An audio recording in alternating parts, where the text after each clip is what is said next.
on est Siman Pétet, on continue, c'est ça il fallait encore. On a parlé du premier moment à partir duquel on peut faire la tfila.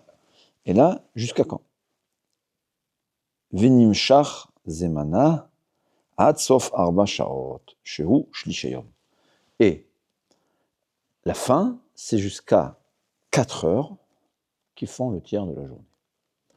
Alors, c'est quoi 4 heures? On parle toujours, pas de 4 heures de notre monde. Il y a des avis pareils, mais c'est sûr que non. C'est-à-dire la halakha, 99% des poskim ne pensent pas comme ça. Mais on parle ce qu'on appelle des heures saisonnières, des heures halachiques.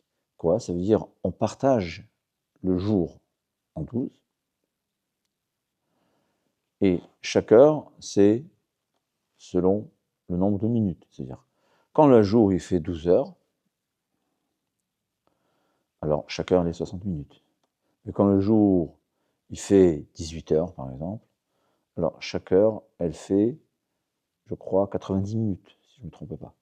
D'accord? En hiver, le jour il fait 8 heures. Alors, chaque heure, elle fait beaucoup moins. Ce qu'on appelle Sha'a Zemanit, une heure saisonnière, une heure relative, je sais pas, il y a plusieurs termes, comment expliquer ça en français. Ce qui fait en tout le tiers de la journée. 4 heures, tu divises la journée par 3. Non, ce qu'il faut savoir, il y a une grande marloquette. Et là, c'est comment on fait les calculs. Est-ce qu'on fait les calculs du net, du lever du soleil, jusqu'au coucher du soleil? Et donc, on va faire le tiers, on va fatiguer, le tiers de la journée à partir du net jusqu'au coucher du soleil. Ça, c'est la vie qui est plus... mais là, il y a une différence. Mais Ikar a dit, les Ashkenazim, c'est la vie qui est le plus tard, en fait. Parce que si tu calcules à partir du net, bien que la journée est plus courte, mais puisque tu commences à partir du net, donc le tiers de la journée, il est plus en retard. C'est ce qu'on appelle le Zman du Gaon, le Zman du Balatania. D'accord? C'est à partir du net. Il y a qui disent non. On va calculer de Alot HaShachar, de l'aube, jusqu'au Tzedek Kochav. Et là c'est compliqué, parce que comme on avait tellement d'avis, on avait dans l'application, on a vu il y a quinzaine ou 16 ou plus, entre quinzaine et vingtaine d'avis, comment calculer. Ce qui est aussi, c'est que ça commence plus tôt, ça termine plus tôt. Donc toujours quand on parle de Sha'a Zemanit, il y a soit au sujet de la Tefila, soit au sujet de Kriyat Shema. Kriyat Shema, on est obligé de le lire avant 3 heures, donc avant le premier quart, la fin du premier quart de la journée. Mais Kriyat Shema, c'est de Haoraïta. Et quelqu'un qui a raté le premier quart, il a perdu la mitzvah. Et comme on a dit, c'est un manque qui est irremplaçable. Il aura dans sa couronne de Kriyat Shema en haut, un jour dans sa vie, il a raté le Kriyat Shema. Un jour dans sa vie, il a raté le Kriyat Shema. Il va lui manquer un diamant. Qu'est-ce qu'on va dire d'une couronne? Il y a combien de vies? Il a vécu 365. De sa bar mitzvah à 103 ans, il y a 80 fois 365, je ne sais pas combien de diamants ça fait, il va lui manquer un. Rav Shach, une fois dans sa vie, il a raté Kriyat Shema, parce qu'il s'est endormi. Depuis, il ne dormait plus sur le coussin. Incroyable. Toute sa vie, il n'a pas dormi dans le coussin, depuis ses dates. Pourquoi? Pour ne pas arriver à cette erreur. Mon frère était très spécial. Moi, j'ai Chavruta. Son grand-père, il habitait à Petah Tikva. Son grand-père, c'est quelqu'un qui travaillait. Il allait dormir tôt et il se levait tôt. Rav Shach, c'était quelqu'un de séparé de ce monde, en fait. Et sa femme, il la voyait Pesach et Sukkot. C'était comme ça. Et il allait à la yeshiva, donc il était à la yeshiva là-bas, il était marié, il enseignait à Petah Tikva, et il dormait chez le grand-père de mon ami. Alors, son grand-père qui travaille, il dit, mais Rav, je comprends pas. Ah, je m'excuse, Rav Shach, lui, il arrivait très tard, et il se levait tard. C'est-à-dire tard, pas tard par rapport, les gens très matinales. Son grand-père, il travaillait, il allait dormir à la tombée de la nuit, il se levait à 3h, 4h du matin, je sais pas moi. Il dit, Rav Shach, c'est pas possible que moi, pour travailler, je me lève plus tôt que toi pour étudier la Torah. Depuis ce jour-là, il dit Rav Shach, toujours il était réveillé. Dès qu'il se levait, son grand-père, Rav Shach était déjà réveillé. Ça veut dire qu'il continuait à venir dormir tard, mais il se levait tôt. Donc on voit combien je sais pas comment il a fait, mais une fois il s'est endormi un peu trop, il a raté. Je sais pas, il a dû étudier jusqu'à. Apparemment, quand il était jeune, depuis, il n'a pas dormi sur son coussin, comme ça on raconte. Il faut toujours les histoires. L'histoire du grand-père, c'est quelque chose que le petit-fils m'a raconté. Ouais. Mais l'histoire du coussin, j'ai entendu. En tout cas, Kriyat Shema, c'est grave de rater, parce que c'est un Minatora. Tfila aussi, mais Tfila, c'est des Rabbanan. Alors la coutume, elle est la suivante. Ouais. Quand il s'agit de Kriyat Shema qui est Minatora, en plus c'est court, ouais, je me lève. Même si je veux continuer à dormir, je me lave les mains, on dit le Kriyat Shema. D'accord ? Il faut faire attention de prendre le premier temps. Ne pas faire un Kriyat Shema après, ce qu'on dit le temps le plus tôt, parce que c'est Minatora, ce qu'on appelle le temps du Magan Avraham, qui est calculé à partir de Alot HaShachar, à partir de l'aube. Pour le Shmoneh Esrei, la Tfila, qui est seulement Midei Rabbanan, là, on peut être plus indulgent et se permettre le deuxième temps ou le temps le plus tard. C'est pas grave. Donc c'est un temps qui existe, comme c'est des Rabbanan, c'est nos sages, et ça fait que des Rabbanan, des Kula, quand c'est des Rabbanan, on peut se permettre d'appliquer le temps le plus indulgent, c'est pour la Tfila. Donc on répète, quelqu'un est en vacances, il est parti dormir très tard, il va mettre son réveil, prend un moment, finit-il là, il fait son Kriyat Shema, et ensuite, il va faire la Tfila, il a encore 4 heures, 1 heure, parce que là, le Kriyat Shema c'est 3 heures, et en plus, il n'est pas obligé de prendre l'heure la première, il va prendre l'heure le plus tard qu'il y a dans le calendrier. V'imta, alors donc on a dit, le Shulchan Aruch dit que le Shmoneh Esrei, il faut le terminer, on verra, je vais terminer ou commencer, c'est encore un sujet, il faut le faire, je dis, on verra ce que ça veut dire si on parle du début de la fin, il faut le faire avant la fin du premier quart de la journée. Ve'imta o avar ve'itpalel achar arbat sha'ot, et s'il a fait une erreur, par erreur, ou bien avar, volontairement, il a décidé que, bon, c'est pas pour lui cette halakha, il est trop fatigué, raison valable ou pas, c'est-à-dire, ta'a c'est une erreur, ou avar c'était une raison qui n'était pas valable.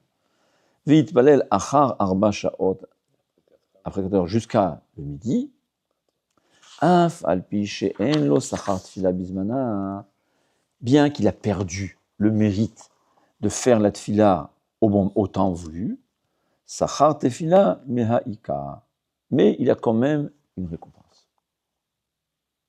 Donc il a perdu un extra. Nous, quand on dit ça, il a perdu un extra.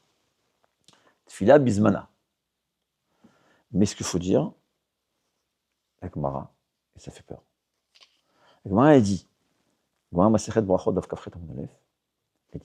que celui qui fait la tfila après le temps, ça fait peur. Il aura des malheurs. Il aura de la tristesse. Ça fait peur. J'arrive pas à répéter ça, mais vraiment, ça fait peur. On avait dit Nogi mimoed asafti mimecha. C'est un pasouk. J'ai dit, c'est quoi asafti? Mechamat she'eviru moadat tefilot.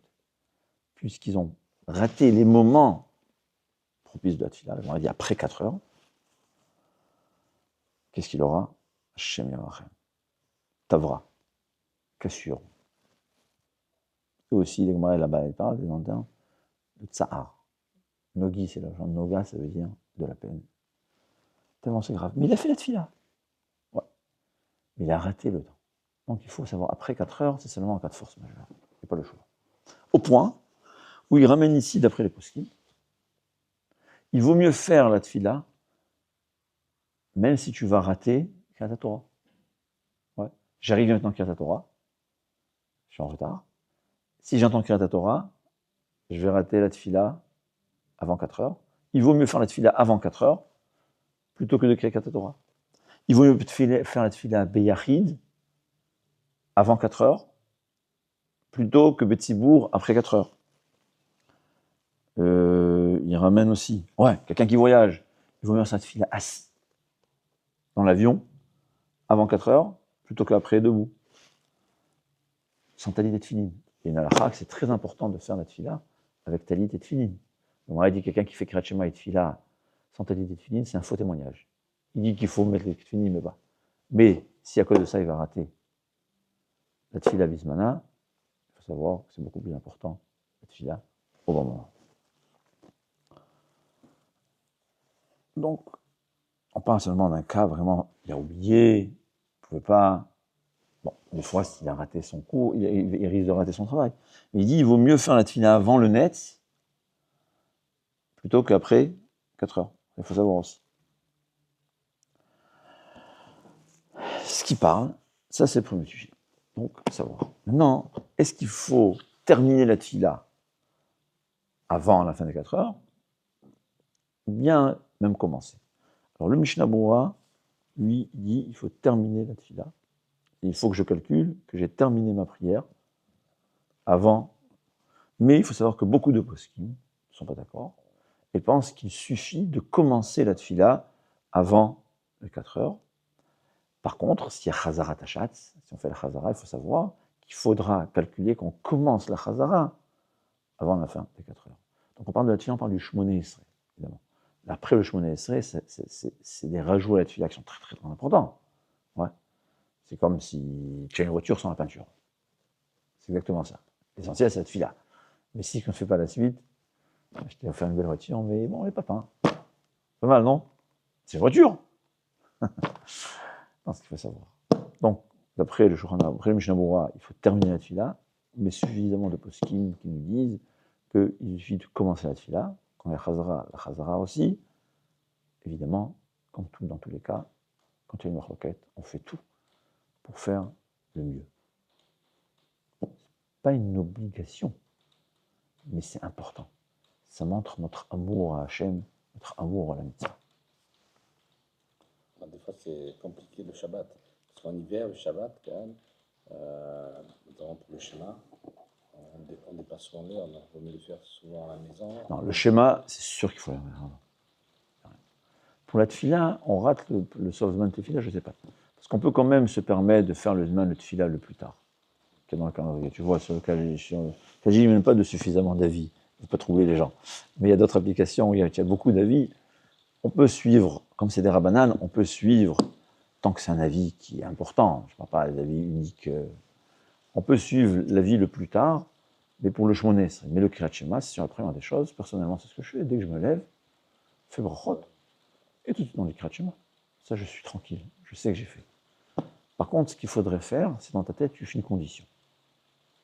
C'est pas évident que ça fonctionne, mais puisque selon certains ça fonctionne, il faut le faire. Tu dis Kriyat Shema à condition que si ton Kriyat Shema que tu vas faire avec les berachot sera au moment valable, ce que tu dis maintenant, c'est pas en tant que mitzvah. Je ne veux pas être acquitté. Bien. Si, quand je veux dire le Kriyat Shema pendant la tefila, ça sera après le temps, donc je m'acquitte du Kriyat Shema que je dis maintenant. Mais si, quand je dirai le Kriyat Shema avec les berachot, ça sera le bon moment, ce que je dis maintenant, j'ai l'intention de ne pas m'acquitter.